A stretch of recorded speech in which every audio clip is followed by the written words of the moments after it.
Class 9th की new book आ गई है और सिलेबस भी नया आ गया है। तो अब इस बुक को कैसे कंप्लीट करना है, सिलेबस कैसे कंप्लीट होगा, कैसे तुम्हारी तैयारी होगी। तो यार मेरा नाम है अमित और मैं आपको गणित मंजरी क्लास 9th की जो न्यू बुक है वो पूरी कंप्लीट कराने वाला हूँ। यहाँ आपको सिर्फ सिलेबस ही नहीं कंप्लीट कराऊंगा मैं, बल्कि आपकी तैयारी भी बहुत अच्छे से कराने वाला हूँ। तो आज हम करने वाले हैं एक्सरसाइज 1.1। सबसे पहले क्वेश्चन को पढ़ते हैं और एक बार समझते हैं, क्योंकि क्वेश्चन एक बार अगर समझ में आ गया तो बहुत इजीली सॉल्व हो जाता है। क्वेश्चन पढ़ते हैं, क्या बोला है, फिगर 1.3। ये रहा मेरा फिगर 1.3। अब इस फिगर में क्या बोल रहा है, Reyansh's room with point O A B C marking it's corner. कि जो रेयान का रूम है, ये मेरे रेयान का रूम है, ठीक है, मेरे नहीं, मतलब बुक का जो रेयान है उसका है, मेरा रेयान नहीं।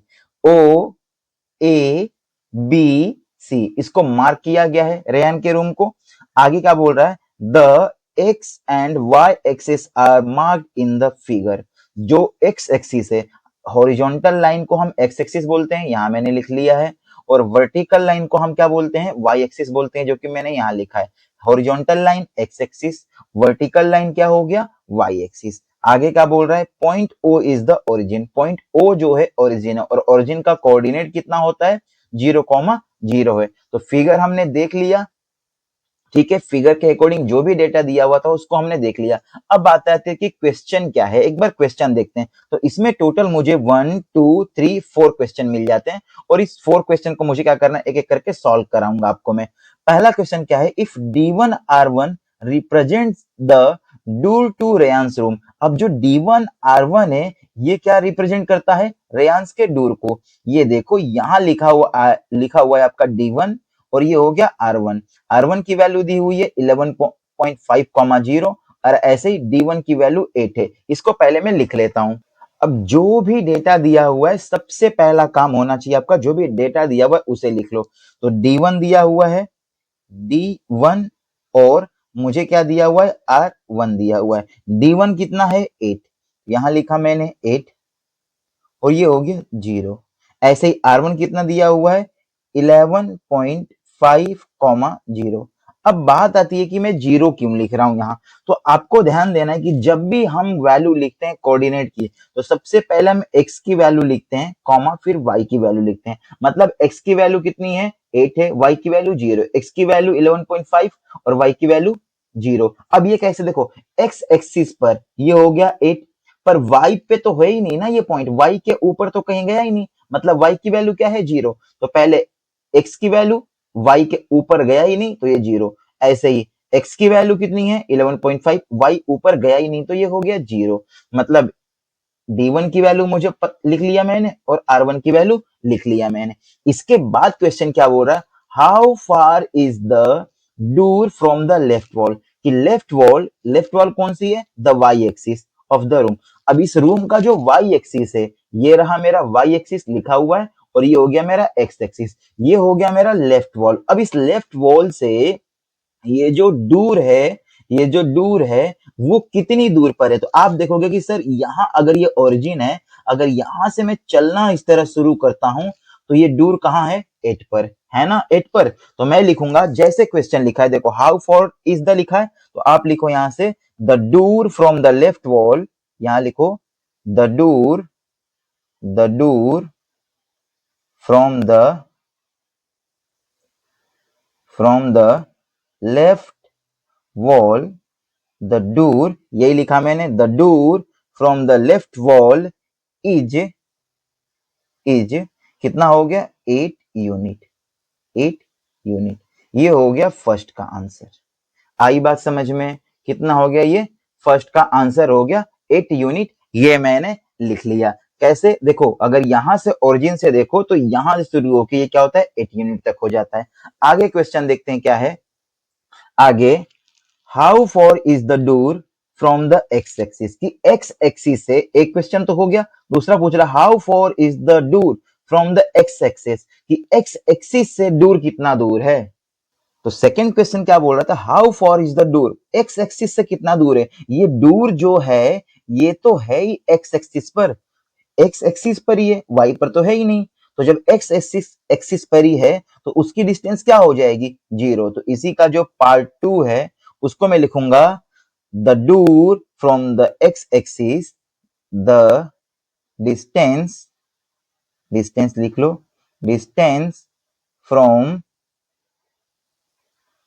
The door, the distance from the door x axis, x axis is 0 unit. कितना हो जाएगा ये? 0 यूनिट। ये हो जाएगा 0 यूनिट। इतनी बात आई समझ में? हमने ऐसे फर्स्ट वाला क्वेश्चन क्या कर लिया है, पूरा कंप्लीट कर लिया है। और अब करते हैं सेकंड वाला क्वेश्चन क्या बोल रहा है, आ जाओ एक बार समझते हैं इसको भी। नेक्स्ट क्वेश्चन जो कि 2 है, इसमें बोल रहा है what are the coordinates of D1। D1 के कोऑर्डिनेट्स क्या हैं? D1 के कोऑर्डिनेट्स क्या हैं? तो D1 का कोऑर्डिनेट क्या होता है? x, y को ही हम क्या बोलते हैं? कोऑर्डिनेट बोलते हैं। जरा एक समझो, ये इसमें y की जो वैल्यू होती है इसको हम बोलते हैं ऑर्डिनेट, इसको हम क्या बोलते हैं? ऑर्डिनेट। और जो x की वैल्यू होती है इसे हम बोलते हैं एब्सिसा। क्या बोलेंगे हम? एब्सिसा, एब्सिसा बोलेंगे। और x और y दोनों की वैल्यू को अगर साथ में मिला के बोलना होगा तो इसी को हम बोलते हैं कोऑर्डिनेट। क्या बोलते हैं हम? कोऑर्डिनेट। अब किसका कोऑर्डिनेट निकालना है मुझे? D1 का। अब D1 का कोऑर्डिनेट तो यहां अगर तुम देखो तो पहले से मैंने बताया था क्या है? 8,0। तो सेकंड वाले का आंसर क्या हो गया? 8,0, जिसमें ये x की वैल्यू होती है और ये होती है y की वैल्यू। अगर आपसे कोई पूछ ले कि D1 का एब्सिसा क्या है तो 8, D1 का ऑर्डिनेट क्या है तो 0, और D1 का कोऑर्डिनेट क्या है तो y 8,0। तो सेकंड वाला हो गया। आ जाओ अब करते हैं इसका third question. Question number third देखो क्या बोल रहा है, if R1 is the point 11.5, 0। R1 की वैल्यू दी हुई है कि R1 जो है वो 11.5, 0 है। अब मुझे बताओ R ये क्या हो जाएगा? पहले मेरी x की वैल्यू हो गई और ये क्या हो गई? मेरे y की वैल्यू हो गई, है ना। आगे बोल रहा है how wide is the door, कि डूर कितना चौड़ा है। तो डूर जो है D1 से लेके R1 तक ही तो है। डूर जो है D1 से लेके R1 तक ही तो चौड़ा है। यही तो मेरा डूर है, इतना चौड़ा, यही तो डूर है ना। D1 की वैल्यू क्या है? D1 देखो लिखा हुआ है, कितना लिखा मैंने? 8,0 और R1 दिया है मुझे 11.5, 0। अब डूर कितना चौड़ा है तो मैं क्या करूंगा? ये डूर है किस पे? ये डूर है किस पे? तो आप बोलोगे सर ये तो है एक्स एक्सिस पे। ये क्या है? एक्स एक्सिस पे। अगर इसकी मुझे चौड़ाई निकालनी होगी, विड्थ निकालनी होगी, तो मैं क्या करूंगा? इसको मैं बड़ी वैल्यू x में से इसको मैं कर लेता हूं x1 और इसको कर लेता हूं मैं x2। तो मैं क्या करूंगा? विड्थ ऑफ डूर, यहां लिखूंगा मैं width, width of door, width of door क्या कर लूंगा मैं? x2 माइनस x1 कर लूंगा। बड़ी वैल्यू में से छोटी वैल्यू को क्या कर लूंगा मैं? माइनस कर लूंगा। तो कितना आ जाएगा? 11.5 में से जब मैं माइनस करूंगा 8 तो मुझे मिलेगा 3.5 और यहां लिख लूंगा मैं यूनिट। मतलब किलोमीटर, मीटर, सेंटीमीटर कुछ नहीं दिया हुआ है ना, तो जब कुछ नहीं दिया हुआ तो मैं यूनिट लिख लेता हूं। तो ये हो गया मेरा इसका आंसर कि how wide is the door, कितना वाइड है वो? तो 3.5 मीटर क्या है? वाइड है मेरा डूर। आया समझ में इतना? ठीक है, आगे पढ़ते हैं question. Do you think this is a comfortable width for the room? Yes. अगर नॉर्मल दरवाजा देखा जाए तो वो लगभग, जहां तक मैं समझता हूं, अगर कोई भी दरवाजा देखा जाए तो वो 3 फीट का होता है, 3 फीट चौड़ा होता है। नॉर्मल दरवाजा चल जाता है, कोई दिक्कत नहीं है 3 फीट का हो तो। अगर मैं ये मान लूं कि इन्होंने जो डेटा दिया है ये क्या है? 1 unit is equal to, 1 unit is equal to मैं मान लूं कि 1 फीट है, 1 unit is equal to 1 feet है। तो उस हिसाब से 3.5 यूनिट, यूनिट को अगर मैं फीट में करूं तो हमें पता है कि 1 फीट में कितना इंच होता है? 12 इंच होता है, 12 इंच होता है। तो अगर इसको मैं इंच में कन्वर्ट करूं तो ये कितना हो जाएगा मेरा? तो मैं यहां लिखूंगा 3.5 मल्टीप्लाई 12 और ये सॉल्व करूंगा तो ये आ गया 42 इंच। कितना आ गया? 42 इंच। अगर इंच में नहीं भी कन्वर्ट करना है तो ये समझो कि अगर 1 यूनिट इज इक्वल टू, मैं बोलता हूं कि 1 फीट है और दरवाजा कंफर्टेबल कितने का हो जाता है, 3 फीट का दरवाजा नॉर्मली कंफर्टेबल होता है, पर मेरे पास तो दरवाजा कितना है, 3.5 फीट का है, मतलब 3.5 फीट का है, तो मैं बोलूंगा yes yes it is comfortable. क्या है ये? कंफर्टेबल। ये कंफर्टेबल है, इसमें कोई प्रॉब्लम नहीं है। ओके, आगे ये क्वेश्चन क्या बोल रहा है, if a person in a wheelchair, अगर कोई बंदा व्हील चेयर पर है, wants to enter the room, अगर वो व्हील चेयर पे बैठा है और रूम में एंट्री करना चाहता है, ही और शी, मतलब बॉय हो सकता है, गर्ल हो सकता है, बी एबल टू इजीली, क्या वो इजीली रूम में जा सकता है? तो अब मुझे पता होना चाहिए, अगर वो व्हील चेयर पे बैठा है तो व्हील चेयर की जो विड्थ, यहां देखो, यहां लिख लेता हूं, width of width of wheelchair, width of wheelchair, wheelchair, width of wheelchair। अब जो width होती है ना व्हील चेयर की, वो 32 इंच होती है। ठीक है, ये आपको पता होना चाहिए कितनी होती है, 32 इंच की व्हील चेयर होती है। अब 32 विड्थ की व्हील चेयर रूम में जानी है, तो दरवाजा कभी भी इससे अगर बड़ा होगा, मोटा होगा, मतलब चौड़ा होगा, तो इजीली चला जाएगा। और मेरा दरवाजा कितना है, 42 इंच का है, तो क्या 42 इंच के दरवाजे में, ये बताओ, 32 इंच की व्हील चेयर जा सकती है या नहीं जा सकती है? जा सकती है ना, बहुत आराम से। तो मैं बोलूंगा yes it is comfortable to, it is comfortable, comfortable table for wheelchair. किसके लिए? व्हील चेयर के लिए।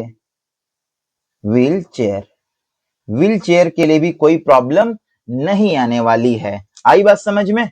आगे देखते हैं क्या है। अब लास्ट क्वेश्चन है, क्वेश्चन नंबर 4। क्या बोल रहा है, इफ B1 कोऑर्डिनेट दिया हुआ है 0,1.5 and B2 0,4, represent the inch of the bathroom door. मैं कर लेता हूं कि ये मेरा बाथरूम हो गया, ये बाथरूम हो गया, और इसके दोनों इंच, ये जो इंच है, ये हो गया B1 और ये हो गया B2। इसके कोऑर्डिनेट्स दिया हुआ है, कितना दिया हुआ है, 0,1.5 और एक का दे दिया है 0,4।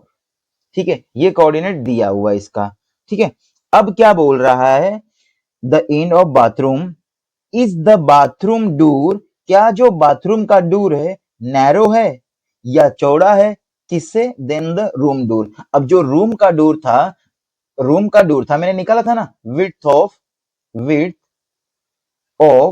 रूम डोर, रूम डोर कितना आया था?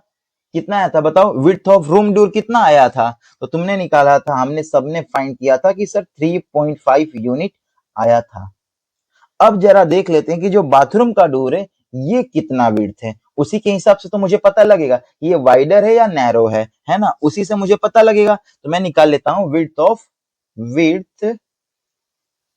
Width of bathroom bathroom door, bathroom door का विड्थ कितना है?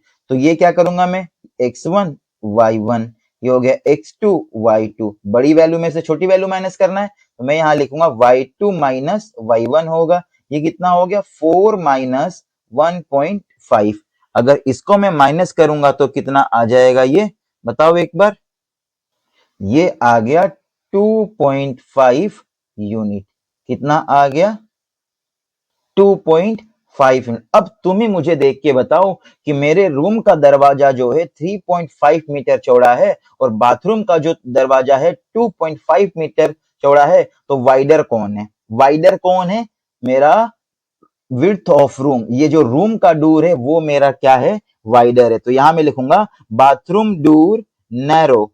देखो ना, बाथरूम का डोर, यहां लिखूंगा मैं बाथरूम डोर, ये मेरा बाथ रूम डोर क्या है, narrow, narrow than room door, room door. ये हो गया। तो यहां तक हमने क्या कर लिया है, एक्सरसाइज 1.1 के सारे क्वेश्चन खत्म कर लिए हैं। अगर तुम्हें कोई डाउट्स हो, कोई प्रॉब्लम हो, तो एक बार कमेंट जरूर करके बताना, मैं उसके ऊपर भी वीडियो जरूर बनाऊंगा। और हाँ, अगर तुम्हें इस चैप्टर में कोई भी प्रॉब्लम है, अगर तुम चाहते हो कि मैं इसके इंट्रोडक्शन का भी वीडियो बनाऊं, तो नीचे कमेंट जरूर करना, मैं तुम्हारी बात पे इसके लिए इंट्रोडक्शन वीडियो भी जरूर बना दूंगा। तब तक के लिए धन्यवाद, मिलते हैं हम अगली वीडियो में।